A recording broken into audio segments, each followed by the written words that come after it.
Through our CRI data, what we see is this thing called fragile loyalty. 74% of shoppers say that they would actually change brand just because of price. And 53% would switch despite loyalty programs.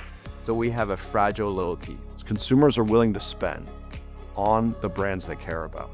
The loyalty they have and the trust they've built in those brands allows what I would call an enhanced experience, as well as an opportunity for brands to really drive better market share and better growth, greater share of wallet. What brands need to do is continue to invest in that trust and then drive the loyalty by building experiences that reduce friction and ensure the convenience in shopping the brands that our consumers prefer. 66% of the consumers that we surveyed said they are concerned about how their data is used in this new AI world.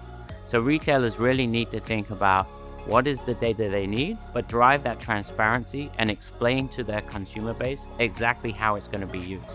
The good news is our data also shows that if there is clear explanation, consumers are 2/3 more likely to give brands and retailers access to that data. There's certain things that us as individuals, as humans, as consumer groups, we want to be done with AI.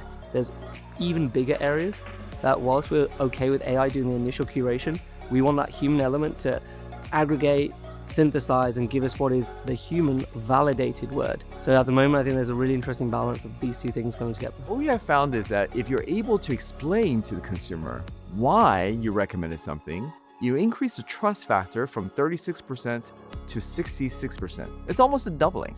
So it's super important to invest in this explainability, because sometimes AI can sound like black box, but if you use natural language to explain the benefits and why you recommend certain solutions, you will gain effectiveness.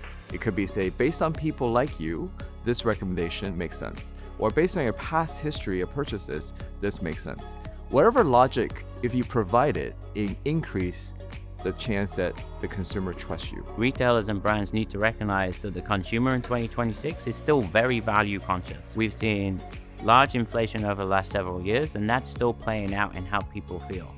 So how do brand and retailers react? That small indulgences makes them feel good. Maybe that's a pack size change, maybe that's an add-on, but how do you meet that need to give them something small that makes them feel good about themselves and enriches the loyalty to the brand? If you look at what matters most to today's consumers, there's this weird dichotomy: low trust, high usage. So despite people using it more and more, they trust it less. That is actually a great opportunity. If you can be the retailer or the CP company that steps into that space, says, we're using it everywhere, but we're telling you how we're using it. We're telling you what we're doing with the data. We're telling you how we're using that analysis and such. That can build trust. Transparency builds trust.